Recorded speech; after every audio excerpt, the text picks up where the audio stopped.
Hi, and today we're going to look at a revision video on the UK Constitution. So, thinking about historical documents, so the UK Constitution isn't something that just kind of arrived in one package and is written down all in one place. It's something that has been a long thing that's changed over time. Before the Magna Carta in 1215, all decisions were made by the monarch, and under this principle of the divine right of kings. So the monarch was given power by God to kind of do whatever on earth they wanted to do. In 1215, King John signed the Magna Carta with his barons and created a parliament. And it was the first time that kind of some of that power of the monarch had been challenged and taken away. And over time, with these kind of like 5 bits of legislation, what has happened is some of that power has been taken away from the monarch and given to Parliament through the Magna Carta, through the Bill of Rights, and then finally with the Act of Settlement, which kind of gave this idea that Parliament was sovereign and Parliament was the most important decision-making body and set up the Parliament that we know today.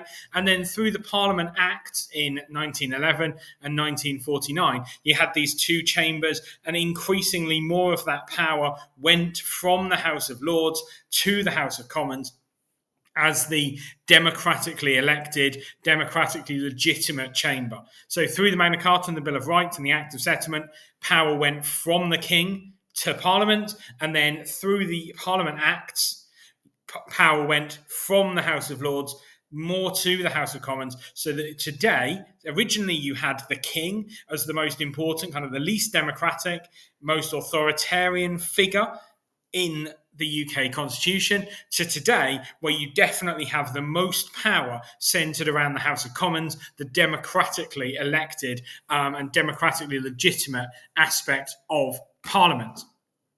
So where do the sources, if it's not all written down in one document, what sources are there of the UK Constitution? Well, here we've got 4. We start off with statute law. So the Constitution is comprised of all laws that have been passed by the UK Parliament. And this is considered the most important thing. So statute law is always considered primary because of parliamentary sovereignty. So these are pieces of legislation that are passed by majority in Parliament.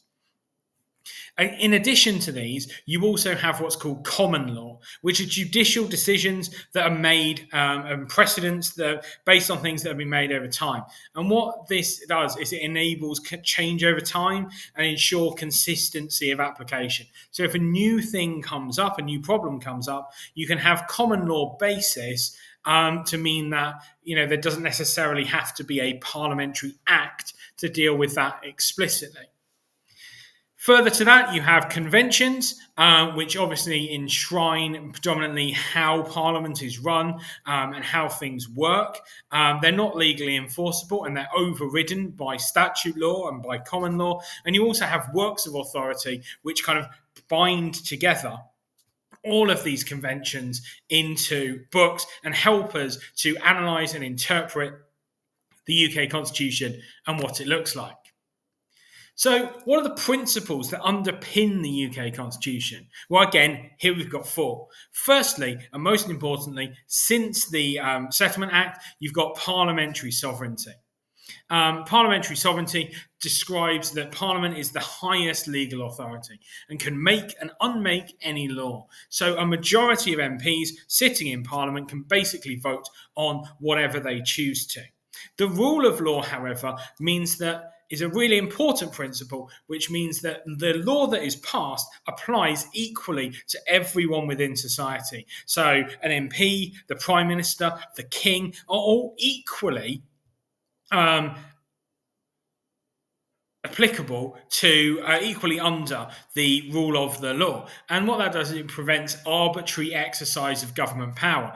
And we've seen recently with the kind of COVID Partygate situation, how even the people in the highest echelons of power have been held accountable through the rule of law. And then you talk about the unitary state, the idea that political power rests with the central government. And you might argue that devolution and local government governments, goes against that. However, those devolved authorities are given that power under the Constitution, they're given that power by Westminster. So the unitary state, the idea is that all power rests in Westminster. Yes, Westminster might say, oh, well, I'll allow you to make those decisions about local swimming pools because I don't really care. However, fundamentally, the decision to allow them to do that is made in Westminster. So the power resides with the central government in Westminster. And then finally is the idea, the principle of a constitutional monarch. So yes, there is a monarch. However, under the Constitution and kind of, convention, that monarch is very much a kind of ceremonial head of state, as opposed to an active participant in the bulk of the legislative process.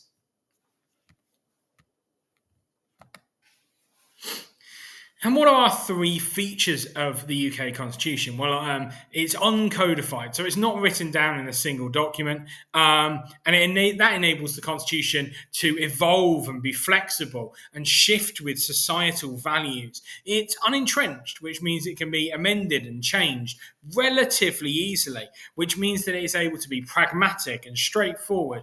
There's that approach to making constitutional changes. And again, it's unitary. That power rests in a central basis, even if sometimes those powers are given, the decision-making powers are given to individual local authorities. The decision to give it to those individual local authorities rests with that central body. And so some people, codification in particular, some people would argue that codification is good because it creates clarity and accessibility. It protects rights. So you think about the USA, and the US Constitution is codified, and all the rights are written down and they're there. And it also limits government power because you clearly establish what government bodies do and what different parts do. And arguably, codification is good for that kind of clarity and stability. However, a constitution needs to change with time. It needs to evolve with the society as it moves forward. And so an uncodified constitution arguably allows for greater flexibility and evolution. It allows for greater judicial activism and the ability for justices to be more involved. And it allows for greater rooting in history and tradition, whilst also being able to organically kind of change over time. Something that the UK is much more able to do because of its history of gradual constitutional and parliamentary change. So how has the Constitution changed? Particularly, how has it changed since 1997? Well, firstly, why is 1997 such an important date? Because in 1997, Tony Blair and the new Labour government won a massive landslide victory with a majority of 197 seats. And so in that moment, they were able to bring about significant constitutional change because they had a massive majority in Parliament. So they were able to put forward significant alterations to the fabric of kind of how the United Kingdom was run. And there were four key areas that they did this. First one was through modernisation. Modernising the Freedom of Information Act in 2000, and also later on under the coalition government, the Fixed Term Parliaments Act. And these enabled people, normal people, greater access and accountability to all of those structures, particularly the Freedom of Information Act, which allows normal people to access information produced by government bodies and request information that's produced by government bodies and other kind of authorities. Democratization is probably one of the biggest areas, making the situation more democratic. Before 1997, there were a large number of lords in the House of Lords who were hereditary peers. Were not there because they'd been appointed, but were there because their father's father's father's father had been appointed and they'd inherited the title. One of the big things that they did in the constitutional reform under New Labour was remove lots of those hereditary peers and create more kind of life and appointed peers. So that a peer, someone sitting in the House of Lords, would only have that seat for the duration of their life. And then they wouldn't be something that they would pass on to their eldest son, because there's no guarantee that their eldest son will be any good at that. And then you have this idea of judicial reform, where they set up the Supreme Court.